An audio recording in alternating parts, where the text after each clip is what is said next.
Hello student, कैसे हो आप सब। आई होप अच्छे होंगे। आपका हमारे यूट्यूब चैनल पर स्वागत है।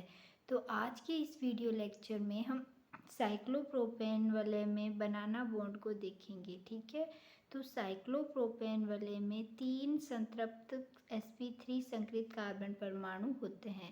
यानी कि जो हमारी साइक्लोप्रोपेन है उसके अंदर कार्बन परमाणु कितने होते हैं, 3 होते हैं, और तीनों ही क्या होते हैं, sp3 संकरित होते हैं, जिसके बनने में बंध अवधारणा का पालन किया जाता है। अब जो जो साइक्लोप्रोपेन का निर्माण होता है उसके अंदर यानी उसको बनाने में बंध अवधारणा का पालन किया जाता है। यदि 3 कार्बन परमाणुओं की वलय बनाए तो उसमें मात्र 60 डिग्री का कोण होना चाहिए। मैंने पिछले वाले वीडियो के अंदर आपको बताया था कि जो हमारा साइक्लोप्रोपेन होता है तो उसके अंदर जो बॉन्ड एंगल होता है वो 60 डिग्री होता है, ब्यूटेन के अंदर 90 डिग्री होता है, और पेंटेन के अंदर कितना होता है, 120 डिग्री होता है। और बॉन्ड एंगल निकालना भी सिखाया था, फॉर्मूला दिया था कि 180 इंटू n-2/n। अगर उसमें जहाँ n क्या होगी, कार्बन परमाणु की संख्या होगी। ये पिछली वाले वीडियो के अंदर मैंने आपको बता दिया। इससे हम क्या निकाल सकते हैं, बॉन्ड एंगल निकाल सकते हैं। तो यही कह रहा है कि जो प्रोपेन है तो प्रोपेन का बॉन्ड एंगल क्या आएगा, 60 डिग्री आएगा उस फॉर्मूले से। ठीक है, और एक sp संकरित कार्बन परमाणु के 2 संकरित कक्षकों के मध्य 109 डिग्री का कोण होता है। और हम ये भी जानते हैं कि जो हमारा कार्बन परमाणु होता है उसकी 4 संयोजकता होती है और वो चतुष्फलक की संरचना का निर्माण करता है। और उसके अंदर बॉन्ड एंगल कितना होता है, दोनों संयोजकता कक्षों के मध्य बॉन्ड एंगल का मान 109 डिग्री 28 मिनट का होता है। आपको याद हो तो जैसे मैं आपको बताती हूँ कि है ना, जो हमारा कार्बन होता है, कार्बन के मध्य क्या होता, कार्बन की जैसे ये 4 श्रृंखलाएं, 4 संयोजकता होती है। मान लो हाइड्रोजन जुड़ा हुआ है तो ये क्या है, एक sp3 संकरित कार्बन परमाणु है। और sp3 संकरित कार्बन परमाणु में ये जो बॉन्ड एंगल होता है ये, और ये संरचना क्या है, एक चतुष्फलक की संरचना का निर्माण कर रहा है। और इसके मध्य जो बॉन्ड एंगल होता है वो 109 डिग्री 28 मिनट का होता है। अब अगर ये जो हमारा साइक्लोप्रोपेन है उसके अंदर क्या है, sp3 संकरित का कार्बन परमाणु है, तो इनका बॉन्ड एंगल कितना होना चाहिए, 109 डिग्री 28 मिनट होना चाहिए। लेकिन होता कितना है, 60 डिग्री, मतलब 60 डिग्री होता है। ठीक है, अब है अतः कक्षकों के अतिव्यापन की संभावना प्राय लुप्त हो जाती है। अब ये क्या कह रहा है कि अगर बॉन्ड एंगल इतना होता तो क्या होता, अतिव्यापन होता। अतिव्यापन के कारण स्टेबिलिटी बढ़ती है। और अब यहाँ क्या है, बॉन्ड एंगल क्या है, 60 डिग्री है। तो 60 डिग्री होने के कारण इनका जो अतिव्यापन है वो क्या हो जाएगा, कम हो जाएगा, और इसलिए अतिव्यापन की संभावना प्राय लुप्त होती है। लेकिन फिर भी साइक्लोप्रोपेन बनता है और उसका अस्तित्व होता है। ठीक है, सामान्य एल्केनों में कार्बन परमाणु sp3 संकरित अवस्था होते हैं, अतः उनमें 109 डिग्री का बंध कोण पाया जाता है। ठीक है, यानी कि जो हमारे एल्केन होता है उसमें जो कार्बन परमाणु sp3 संकरित अवस्था में होता है और उनमें 109 डिग्री 28 का डिग्री का बॉन्ड एंगल पाया जाता है। अर्थात कार्बन कार्बन के बंध कोण का मान 109 डिग्री 28 मिनट होता है। मैंने अभी बताया था। इस अवस्था में कार्बन परमाणु के sp3 संकरित कक्षकों का अतिव्यापन क्या होता है, अधिकतम होता है। यानी कि जब बॉन्ड एंगल का मान कितना हो, 109 डिग्री 28 मिनट का हो, तो जो यौगिक होते हैं, जो कार्बन यौगिक होता है उसके अंदर जो कार्बन परमाणु होता है उनके जो कक्षक होते हैं वो क्या करते हैं, जो अतिव्यापन करते हैं वो क्या होता है, ज़्यादा होता है।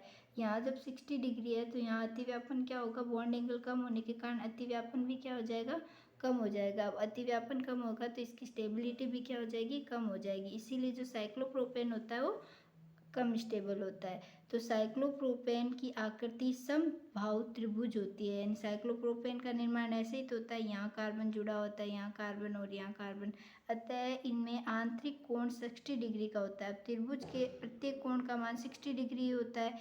यह बंध कोण सामान्य एल्केन बंध कोण से इतना छोटा होता है, यानी कि कितना छोटा होता है, 49 डिग्री 28 मिनट छोटा होता है। नॉर्मल कितना बॉन्ड एंगल होना चाहिए, 109 डिग्री 28 मिनट होना चाहिए, लेकिन होता कितना है, 60 डिग्री। अब 60 डिग्री से इसे घटाएंगे तो लगभग इतना छोटा होता है, मतलब एल्केन बंध कोण से इतना छोटा होता है। ठीक है, अतः बंद कोण में यह संकुचन क्या कहलाता है? कोणीय विकृति कहलाती है। इसकी डेफिनेशन पूछी जाती है एग्जाम में, 1 नंबर में क्वेश्चन आता है कि संकुचन कोणीय विकृति किसे कहते हैं? तो संकुचन कोणीय विकृति किसे कहते हैं कि जो हमारा साइक्लोप्रोपेन होता है उनका जो बॉन्ड एंगल होता है, साइक्लोप्रोपेन के अंदर कार्बन परमाणु sp3 संकरित अवस्था में पाया जाता है, जिसके हिसाब से इनका बॉन्ड एंगल 109 डिग्री 28 मिनट होना चाहिए। बट साइक्लोप्रोपेन के अंदर क्या होता है, बॉन्ड एंगल वलय का निर्माण होने के कारण बॉन्ड एंगल क्या हो जाता है, 60 डिग्री हो जाता है, जिसके कारण क्या होता है, एक क्या होती है, एक विकृति उत्पन्न होती है उस, और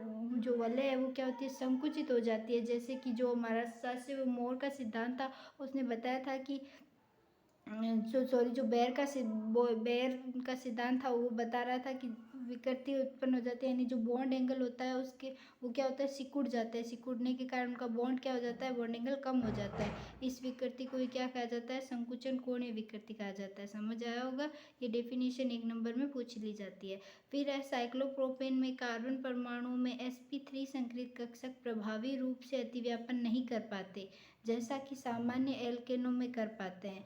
ये क्या कह रहा है कि जो साइक्लोप्रोपेन होता है उसके अंदर जो कार्बन परमाणु होते हैं sp3 संकरित कक्षक के, वो बॉन्ड एंगल कम होने के कारण क्या करते हैं, अतिव्यापन नहीं कर पाते। और अगर वो अतिव्यापन नहीं करेंगे तो जैसे नॉर्मल एल्केन करते हैं उतना ज़्यादा अतिव्यापन नहीं कर पाएंगे, जिसके कारण उनकी स्टेबिलिटी एल्केनों की तुलना में क्या हो जाएगी, कम हो जाएगी। ठीक है, इसी कारण साइक्लोप्रोपेन क्या होता है, अस्थायी होते हैं।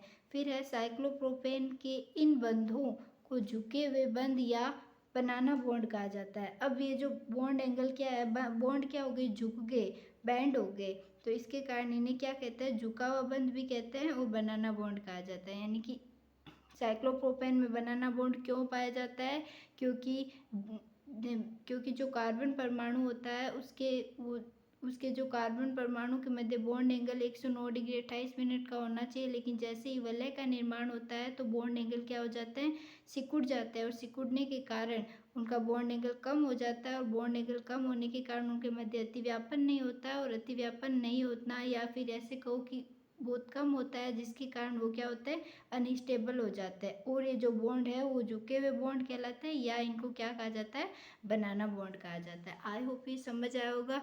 अब इसकी स्ट्रक्चर देखेंगे हम। इससे निष्कर्ष निकलता है कि वलयों के स्थायित्व में कमी वलय में उपस्थित कार्बन कार्बन बंध के बनने में कार्बन परमाणु के sp3 संकरित कक्षकों के परस्पर अतिव्यापन होने के कारण होती है। यानी कि अगर अतिव्यापन जितना ज़्यादा होगा स्टेबिलिटी उतनी ही अधिक होती है। अगर अतिव्यापन कम होगा तो इसकी स्टेबिलिटी कम होगी। अतिव्यापन को आप समझो, अगर हम बचपन में गेम खेलते थे चैन वाला, उसके अंदर क्या करते थे, एक दूसरे का हाथ पकड़ लेते थे। अब अगर जितना स्ट्रॉन्ग हाथ पकड़ेंगे तो क्या होगा, उस चैन को तोड़ना मुश्किल हो जाता था। चैन को जब तोड़ तो फिर क्या होता, इसी प्रकार चैन टूटती नहीं थी। तो इसलिए इस प्रकार जब अतिव्यापन जितना ज़्यादा होता है, अगर ये अतिव्यापन जितनी ज़्यादा स्थान में होएगा, जितना ज़्यादा अतिव्यापन होगा उतना ही बॉन्ड क्या हो जाएगा, स्ट्रोंग हो जाएगा, और जो भी इसके साथ रिएक्शन करने के लिए आएगा वो इस बॉन्ड को तोड़ नहीं पाएगा। अब अगर तोड़ नहीं पाएगा तो वे जो भी ये यौगिक होगा, कंपाउंड होगा, वो क्या होगा, स्टेबल होगा। स्टेबल क्यों होगा, क्योंकि वो किसी के साथ रिएक्शन नहीं करेगा, क्योंकि उसके जो बॉन्ड है वो क्या है, स्टेबल है, स्ट्रोंग है। स्ट्रोंग होने के कारण यौगिक क्या हो जाता है, स्टेबल हो जाता है। और बंध क्या होता है, जिस बॉन्ड के अंदर अतिव्यापन जितना ज़्यादा होता है वो बॉन्ड उतना ही ज़्यादा क्या होता है, स्ट्रॉन्ग बनता है, और स्ट्रॉन्ग होने के कारण वो जो कंपाउंड होता है वो क्या बन जाता है, स्टेबल हो जाता है। ठीक है, और इसकी संरचना देख लो, जो साइक्लोप्रोपेन है उसके अंदर ये जो यहाँ ये बॉन्ड, ये अंदर बाहर की ओर, ये अंदर की ओर ये प्रदर्शित कर रहा है, और ये इसका बॉन्ड एंगल क्या है, 60 डिग्री है। और यहाँ पे ये जो अतिव्यापन हो रहा है, यहाँ मैंने आपको दिखाया है, ये इतना भी नहीं हो रहा है, बहुत कम अतिव्यापन हो रहा है। यानी साइक्लोप्रोपेन के अंदर बहुत कम अतिव्यापन होता है, जिसके कारण इसकी स्टेबिलिटी क्या होती है, बहुत कम होती है। ठीक है, तो आज के ये वीडियो लास्ट था साइक्लो एल्केन का। तो हमने एल्केन पढ़ लिया है, साइक्लो एल्केन पढ़ लिया है। कल की क्लास में हम क्या करेंगे, एल्कीन स्टार्ट करेंगे। तो आई होप आपको ये मेरी क्लासेस समझ आ रही है। अगर समझ आ रही है, पसंद आ रही है, तो प्लीज़ हमारे चैनल को सब्सक्राइब करो ताकि हमें भी मोटिवेशन मिले और हम आपके लिए ऐसे ही वीडियो क्या अपलोड करते जाएं। Thank you for my watching video.